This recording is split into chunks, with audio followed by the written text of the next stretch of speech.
3, 2, 1. What's up, Jerry? All right.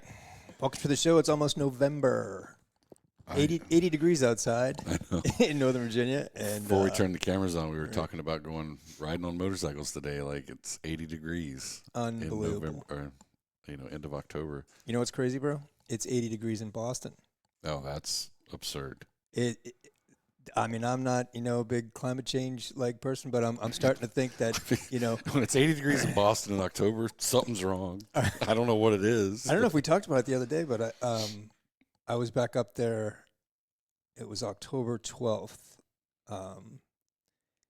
And I was talking to somebody. I'm like, we used to, when I was a kid, because I grew up in Boston, when I was a kid, we'd be like sharpening ice skates in October. I mean, it's, it's like hockey time almost.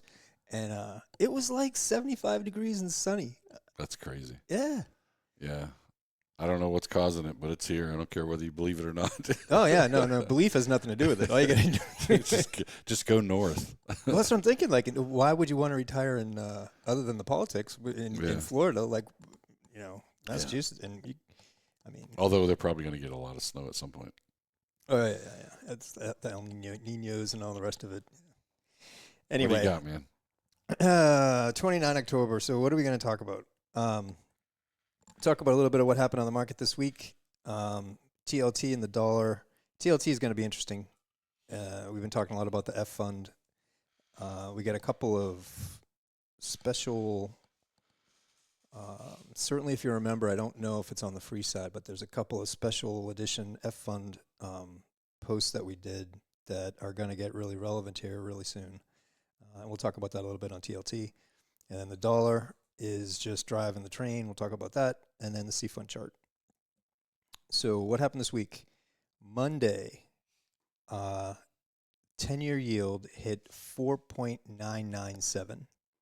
So, and it was banging around. I'm going to show a chart of that, but it's banging around ever since, just below that 5% line. It's a huge mental line in the sand for the market. Mortgage rates ticked up above 8%. So mortgage rates haven't been 8% since like 2000. And I got a pretty good article about that we'll go over.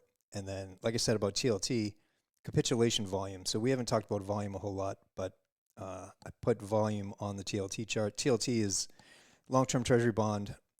In the mutual fund window, it's VLGSX is the ticker symbol that corresponds to the TLT in the mutual fund window. And so if you wanted to kind of take advantage of the gains that are coming in long-term treasuries, you would do it in the mutual fund window at VLGSX. And then the dollar broke above its 20-day moving average line, but the question is, are we getting support there? And we'll take a look at a chart of that. All right, so 10-year yield. Ticker symbol is a TNX, and this is what it looks like. So when yield is going higher, right, credit card rates go up, mortgage rates go up, and it's pushed by, this is the 10-year treasury bond. It's pushed by the bond market. It's not pushed by the Fed.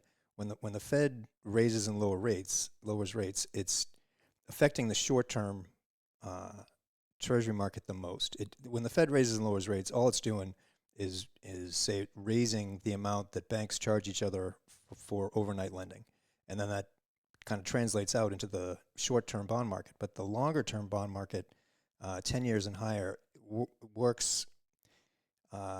It's not as directly impacted by the Fed movements. And so this is a chart. This is the bottom of a 40-year trend. 40-year trend, the downtrend in bonds. Bottoms out at 0.5%. Okay. So what that's saying is, if you bought a 10-year treasury bond, you get your money back in 10 years. And over that time, every year you're getting 0.5% interest. It's basically less than you would get in a savings account. It was horrible for quite a while. That was the low. Then it starts ticking up, right? So we got a really good Elliott wave pattern. 1, 2, 3, 4, 5 for a 3. ABC for a 4, and we're in this 5 wave to the upside. So we got this week is right there. It's banging on that 5% yield line. Hasn't gotten over it yet, 4.997%. So it's right at that 5% line. The trajectory, right, the angle of this dotted line is the end of the year, right? We could easily get to, this is 5.5, 6%. I mean, we could be at 6% yield by the end of the year. But somewhere in here at 5.5 to 6 is probably the end of this. And the market is starting to anticipate that, which we're going to see in the TLT chart. So once we do hit, whether this is the peak or it's up here at 5.25 or 5.5 or 6, whenever that is, the market itself will start doing a pullback. So if something breaks in the economy and the Fed starts cutting rates, you'll see this come down pretty quick. And that's what a lot of people in the bond market are waiting for, because as yields go up, the price of bonds is going down, which is why the F fund is down really low right now. And so once this reverses, the F fund starts to really move higher. So it's close. That's the point of this whole thing. We are getting very close to a bottom in the F fund. Mortgage rates. So this was from a bank rate article. So mortgage rates pushed past 8%. The average 30-year mortgage rose to 8.01% this week, up from 7.99 last week, according to Bank Rate. It's the highest average since August of 2000. So the increase reflects a variety of factors, including the Fed's continuing fight against inflation, surging treasury yields, which we just talked about, and fading prospects for a recession. That is the most amazing thing out of this article, that people are still out there thinking that a recession is not going to happen. The central bank decided against another rate hike at its conclusion September 20th meeting. It also left open the chance of another hike before the end of the year. Next meeting concludes November 1st. So next week we have a Fed announcement. I don't think it matters a whole lot whether the Fed raises or not. It matters much more what they say at that meeting. So while the Fed doesn't directly set fixed mortgage rates, it does establish the overall tone. Higher for longer is the new mantra, not just for the central bank, but also for mortgage rates.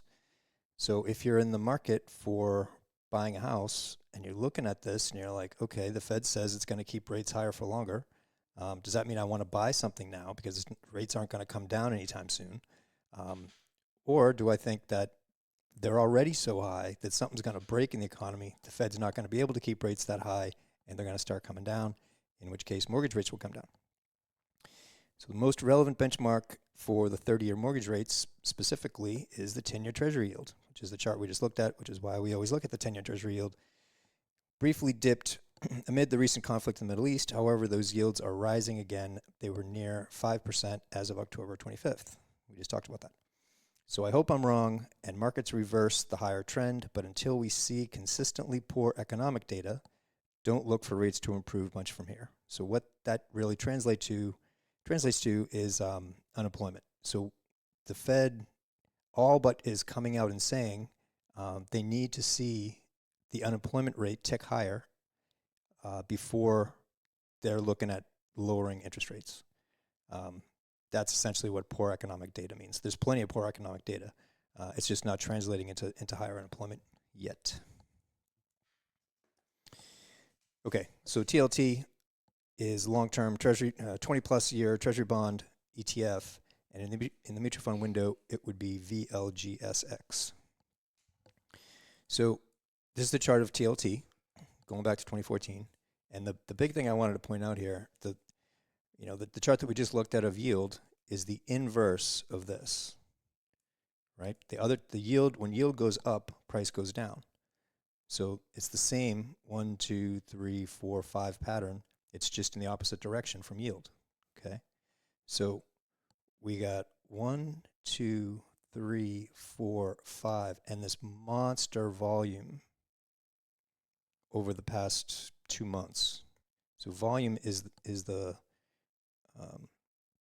this part of the graph down here, and you can see it's been increasing since it's increasing really to the downside, but anytime we have a rally, you have, so on positive days you have a green line, on negative days you have a red line, and it's the number of shares that trade hands. So as you would expect with this historic move down in bonds, the volume of trading increases, okay, much higher than anything back here.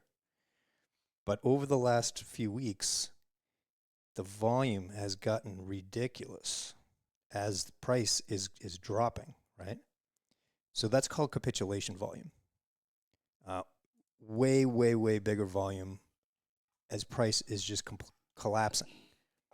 So at some point, it's going to hit this oversold level and it's going to reverse and go much higher.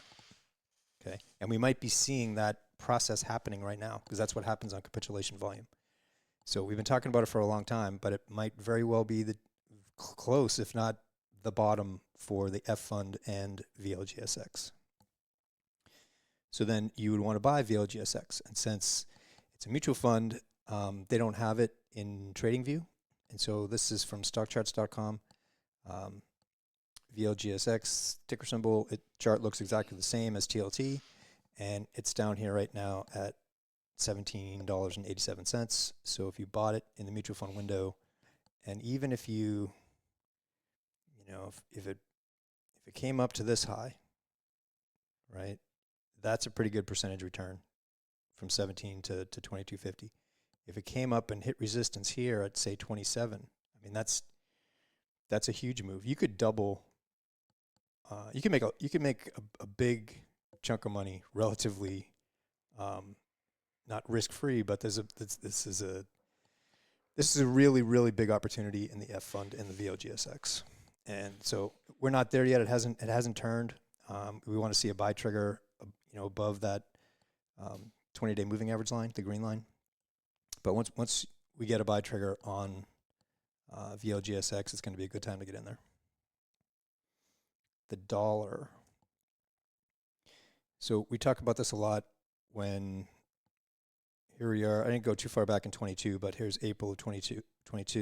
When the dollar is going up, the stocks are really under pressure. So not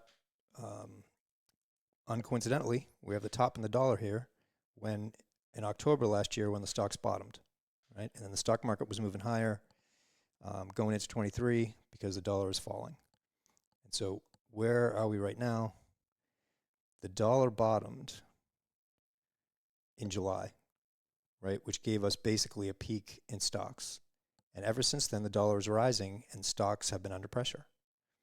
So the question is, we have this sort of ABC correction in the dollar.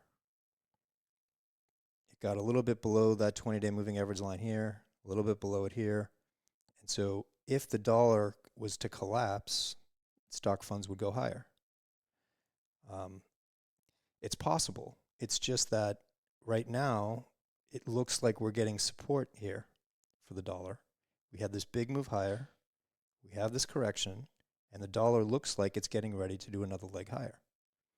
We got support at that 50 line in RSI, and you got MACD starting to turn higher.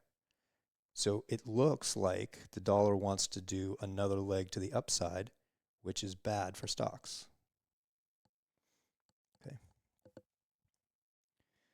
Okay, C-Fund chart. So last week, so we record these on Thursday or Friday morning ordinarily. So we're not doing it over the weekend, so you don't get a full week. Each one of these ticks, as we're looking at it right here,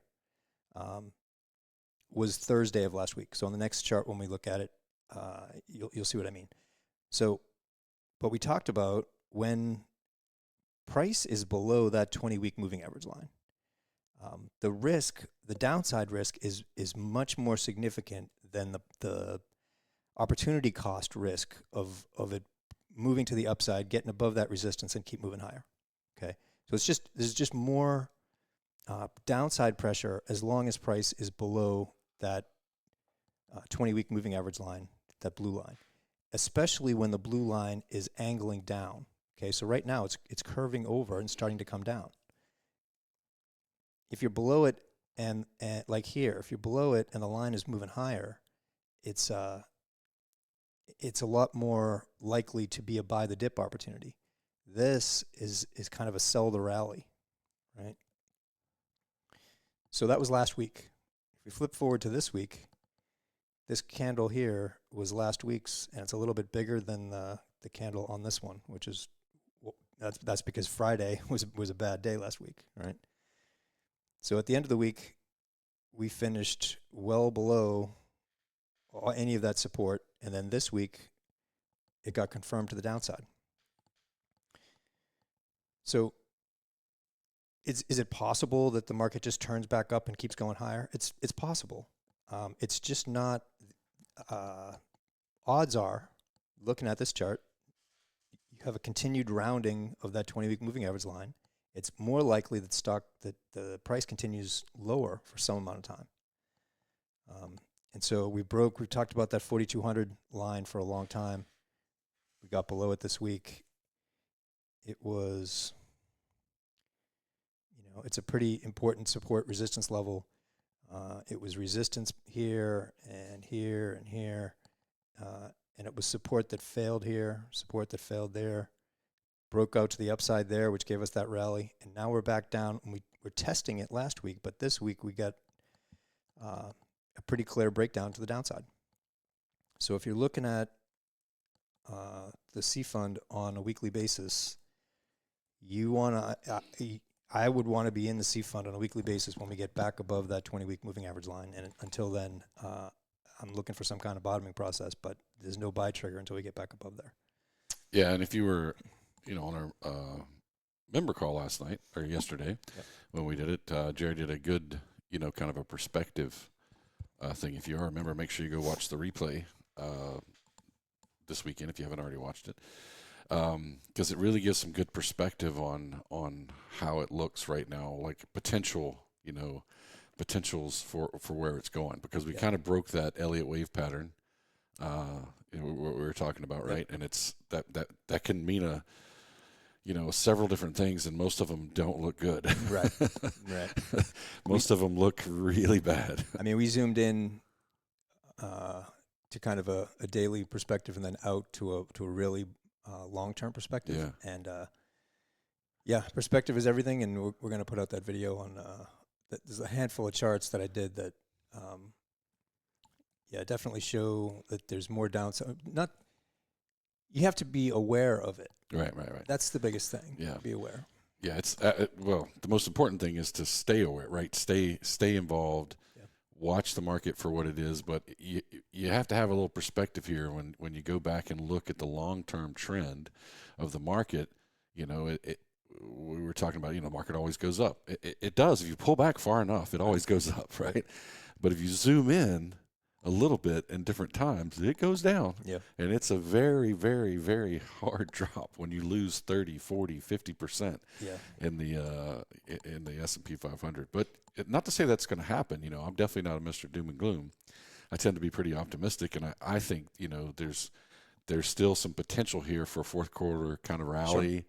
Potential. A lot of people are talking about it. Yep. A lot of smart people are talking about it. Yep. And what was the quote you were talking about yesterday? Where it's like one time in the history of the market where it didn't rally. Yeah, I think it was 1939. I might be wrong. Not just fourth quarter, but fourth quarter and third year of the presidency. And like all those factors. It's one time it hasn't. Right. And so is this that second time? Like, man, if I was a betting man, I would say it's going to rally. But, yes, yeah. If you're playing the odds, you are crazy to bet against this market right now. Yeah, but it's tough not to because it's going down, right? Yeah, like that's the reality. Right. It doesn't matter about all that. It doesn't matter about history. It matters what it's doing. But with that said, you've got to be prepared either way, right? Right. I mean, that's the beauty of technical analysis, right? If you understand the different possibilities and then draw the line that says, okay, this is when I know that this possibility is no longer the primary possibility. I mean, that's kind of all there is to it. Because otherwise, beyond that is hope. Away. Beyond that is hope. No, and hope's not a plan. Hope's not a plan. Yeah, that is it. If you guys want more in-depth education analysis of the TSP funds, go get it at growmytsp.com. And questions? I cut my mic off. My favorite slide. Questions. If you have questions, make sure you shoot them over to us. We love getting questions. A lot of times we use it on the podcast to have something to talk about. Because if you're thinking about a question, I guarantee you there's a few hundred other people out there, if not 1,000 people, that have the same question. So shoot it over our way. If you wherever you find this video, put it in the comment section. If there's no comment section, you can always send it to support@growmytsp.com. Hope you guys have a great weekend and a great week coming up, and we will see you soon. Out of here. Out of here, man. I gotta get better at this here. Cue in that music, bro. Damn. Whoa, hey.